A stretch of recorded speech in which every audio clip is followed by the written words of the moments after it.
মানুষগুলোকে এই কোরআনের জ্ঞানগুলো শিক্ষা দিয়ে এই কোরআনের জ্ঞানে আলোকিত করে যাদের জন্য জাহান্নাম অবধারিত ছিল,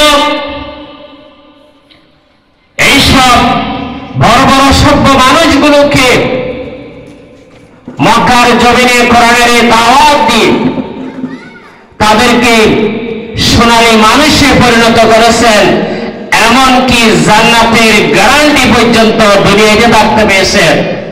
সে মহান পুরুষের, সে মহামানবের রওজা মুবারকে লক্ষ কোটি দুরূদ এবং সালাম পেশ করছি। সেই সব সুহাদায়ে কেরামের আত্মার মাগফিরাত কামনা করছি, যারা বদরের প্রান্ত থেকে আজ পর্যন্ত আল্লাহর এই জমিনে আল্লাহর দেয়া কোরআনের আইনকে প্রতিষ্ঠা করতে গিয়ে এবং রাসূল পাক সাল্লাল্লাহু আলাইহি ওয়াসাল্লামের সুন্নাহকে প্রতিষ্ঠা করতে গিয়ে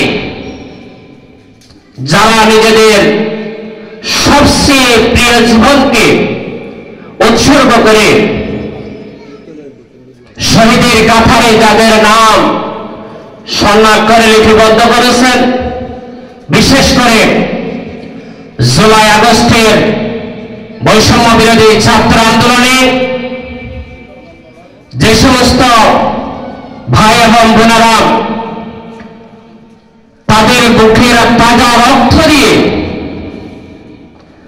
বাংলাদেশকে বিশ্বের মানচিত্রে আরেকটি নতুন স্বাধীন দেশ আমাদেরকে উপহার দিয়েছেন, সেই সব ভাই বোনদের আত্মার মাগফিরাত কামনা করছি। এবং যে সমস্ত ভাই বোনেরা এখনো হাসপাতালে, ঘরে বাড়িতে মানবেতর জীবনযাপন করছে, তাদের সাফায়ে আজলা কামনা করছি। সম্মানিত উপস্থিতি, তাহলে বলতে চাচ্ছিলাম আমরা 2026 সাল আমাদের জন্য একটি গুরুত্বপূর্ণ সাল, আমাদের জন্য একটি উৎসবের সাল, মুসলমানদের জন্য একটি বিজয়ী সাল। আমরা দীর্ঘ 16-17 বছর আমাদের সব স্বাধীনতাগুলো আমরা হারিয়ে ফেলছিলাম, এমনকি কোরআন হাদিসের কথাগুলো আমরা মুক্ত ময়দানে, মসজিদ, মাদ্রাসায়, স্কুল, কলেজ, ভার্সিটিতে কোথাও উন্মুক্ত বলার মতো পরিবেশ আমাদের ছিল না। তাহলে যে মহান মালিক আমাদেরকে সেই পরিবেশ সুযোগ করে দিয়েছেন, ওনার দরবারে আবার শুকরিয়া আদায় করে আলহামদুলিল্লাহ। সম্মানিত তাওহীদি জনতা, আমি আপনাদের সামনে যে সংক্ষিপ্ত সময়ে আল্লাহ তাআলা তো আমাদেরকে যে সৃষ্টি করেছে, একটা কিন্তু উসিলা বানিয়ে দিয়েছে, একটা কি বানিয়ে দিয়েছে? উসিলা। আমরা পিতামাতার মাধ্যমেই এই দুনিয়াতে এসেছি। এই পিতামাতা আমাদের জন্য সবচেয়ে বড় নিয়ামত। একথাই আল্লাহ তাআলা এই যে পবিত্র কোরআনে ইরশাদ করেছেন, وَقَضَى رَبُّكَ أَلَّا تَعْبُدُوا إِلَّا إِيَّاهُ وَبِالْوَالِدَيْنِ إِحْسَانًا وَقَضَى رَبُّكَ, তোমার রবের পক্ষ থেকে চূড়ান্ত ফয়সালা হয়েছে, চূড়ান্তভাবে সিদ্ধান্ত দেওয়া হয়েছে, আল্লাহ তা'বুদু ইল্লা ইয়্যাহু, তিনি ছাড়া আর কারো ইবাদত করা যাবে না। ওয়াবিল ওয়ালিদাইনি ইহসানা,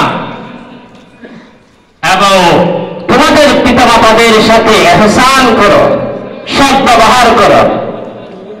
ইম্মা ইয়াবলুগান্না ইনদাকাল কিবারা আহাদুহুমা আও কিলাহুমা, যখন তাদের মধ্যে একজন অথবা উভয়জন আমাদের নিকট উপস্থিত হয়ে থাকে, অর্থাৎ পিতামাতারা যখন বার্ধক্য বয়সে আমরা একজনকে পাই অথবা উভয়জনকে পাই, ফালা তাকুল লাহুমা উফফাও, তাদের সাথে উফ শব্দ বলো না। উফ শব্দ মানে আমরা যে পিতামাতা বার্ধক্য বয়সে যখন বলে যে ছোট থাকতে ছোটরা মনে যা চায় তা করে, অনেক সময় যেটা নিষেধ করে সেটা বেশি করে। এই জন্য বাবা মা যখন বৃদ্ধ হয়ে যায়, তাদের বয়স যখন ৬০-৭০ বছরে উপনীত হয়ে যায়, ৮০-৯০ বছরে, তখন তাদের আর এত বেশি হিতাহিত জ্ঞান থাকে না, কোনটা ভালো কোনটা খারাপ, কি করতে কি হবে। তারা সবসময় সন্তানদের কল্যাণ কামনা করে, পরিবারের জন্য কল্যাণ কামনা করে, মাঝে মধ্যে এমন কিছু কাজ করে যেটা আমাদের দৃষ্টিতে অসুন্দর মনে হয়, অপছন্দনীয় মনে হয়, ক্ষতিকর মনে হয়। তখন আমরা তাদের সেই আচরণে সেই ব্যবহারে আমরা মাঝে মধ্যে বলি, ওহ তুমি আসলে বাসায় বেশি বিরক্ত করছো, আমার সন্তানকে বিরক্ত করছো, আমার স্ত্রীকে বিরক্ত করছো, এই ঘরে কি তোমার জন্য আমরা থাকতে পারবো না? একজন সম্মানিত মেহমান নিয়ে আসেন, অনেক সময় বন্ধু বান্ধব, তাদের সামনে বাবা মা এমন কিছু আচরণ করে, এমন কিছু কাজ করে, ছেলে মনে করে যে তার ইজ্জতে আঘাত লাগে, তার ইজ্জতে আঘাত লাগে, তখন সে উফ বলে, তাদেরকে কি দিয়ে বকা দেয়। কিন্তু আল্লাহ তাআলা বললেন কি, ওয়ালা তাকুল লাহুমা উফফাও ওয়ালা তানহারহুমা ওয়া কুল লাহুমা কাওলান কারীমা। এমন কোন অধিকার তোমাকে দেওয়া হয় নাই সন্তান হিসাবে, তোমার বাবার কোন আচরণে, তোমার মার কোন আচরণে তাদেরকে তুমি ও শব্দ বলে বিরক্ত সূচক শব্দ উচ্চারণ করে ধমক দেবে। ওয়ালা তানহারহুমা, তাদেরকে ধমক দেওয়া যাবে না, তাদের চেয়ে উচ্চস্বরে কথা বলা যাবে না। কে বলছে? আল্লাহ। কে বলছে? আল্লাহ। তাহলে এই কথাটা মানা আমাদের জন্য কি ফরজ?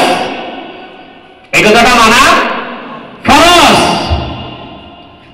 তাহলে আল্লাহ শিখিয়ে দিলেন কিভাবে কথা বলবো।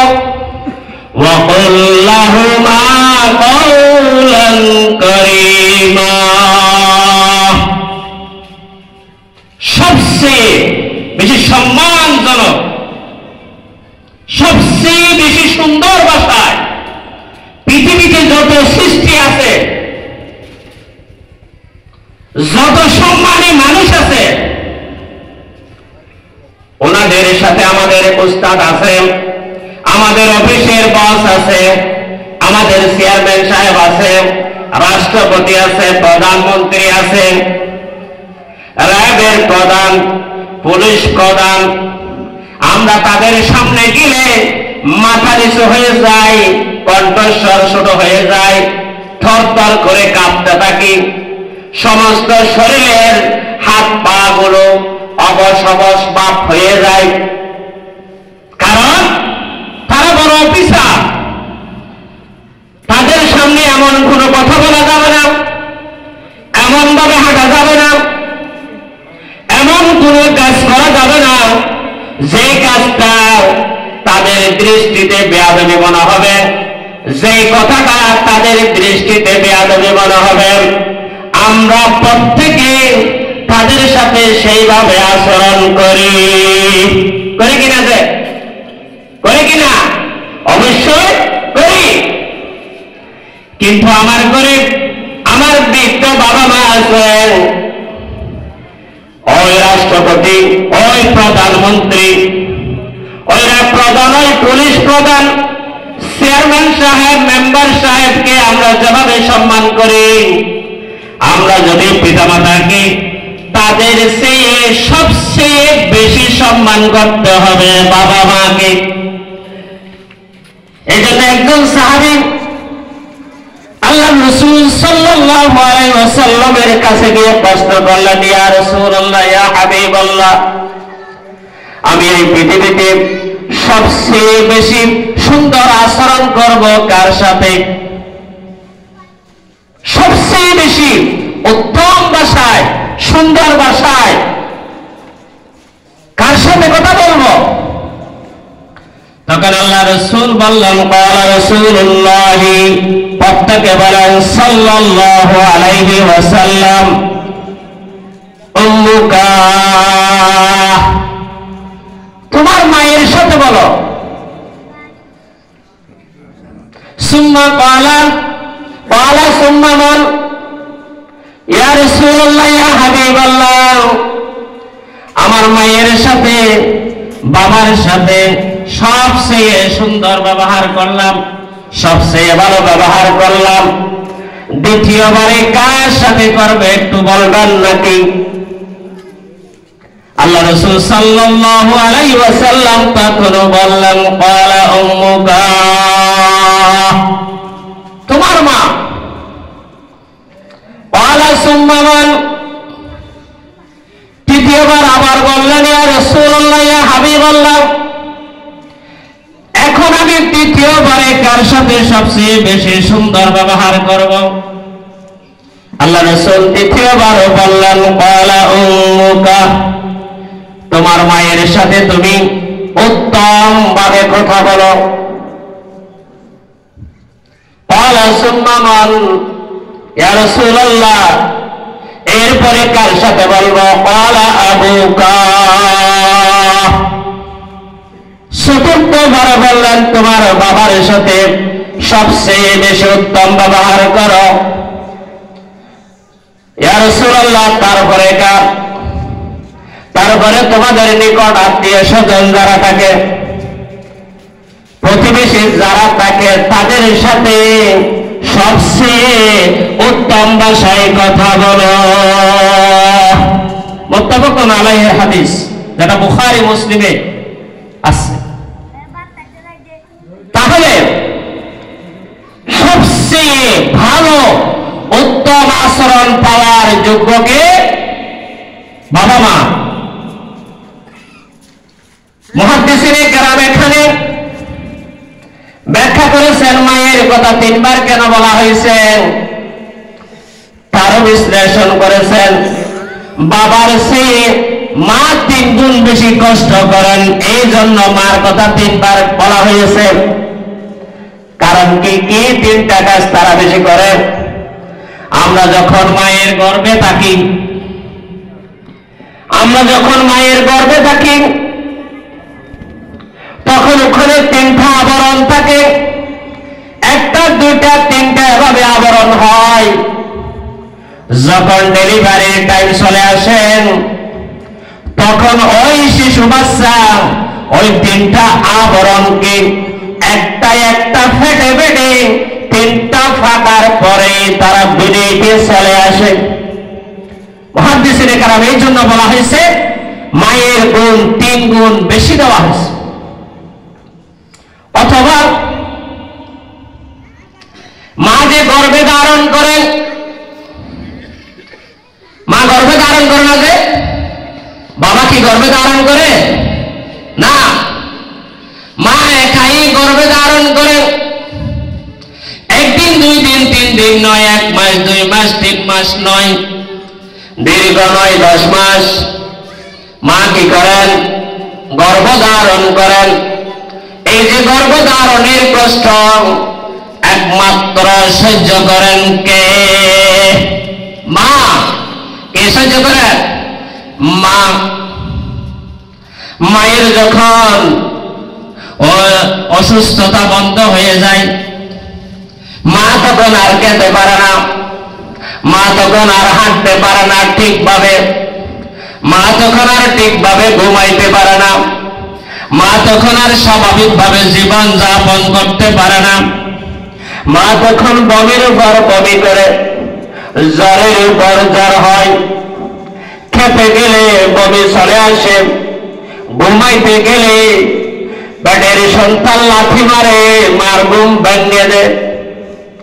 এভাবে 1 দিন, 2 দিন, 3 দিন নয়, দীর্ঘ নয়, 10 মাস মাকে অবর্ণনীয় কষ্ট দেয়। কে? পেটের বাচ্চা। যে কষ্টগুলো বাবাকে বিন্দু পরিমাণ অনুভব করতে হয় না, এই সময়টা চলে যাওয়ার পরে যখনই মায়ের ডেলিভারির টাইম চলে আসে, মা তখন স্বামীকে ডাকেন, তোমার সাথে দীর্ঘ সময় সংসার করেছি, জীবন যাপন করেছি, ভুল ত্রুটি হয়ে গেলে আমাকে একটু মাফ করে দিয়েন। হয়তো এবারে ডেলিভারির টাইম ঘনিয়ে এসেছে, আমি আর বাঁচবো কিনা জানি না, আমার মনে হচ্ছে এবারে আমার বেশি ভয় লাগছে। এই সংসার জীবনে আপনার সাথে যদি কোনো ধরনের বেয়াদবি করে থাকি, আপনি আমাকে আল্লাহর হস্তে একটু মাফ করে দিয়েন। স্বামী থেকে মাফ চেয়ে নেন, মা থেকে মাফ চেয়ে নেন, শাশুড়ি শাশুড়ি থেকে মাফ চেয়ে নেন, এভাবে আত্মীয় স্বজন যারা আছে সবাই থেকে মাফ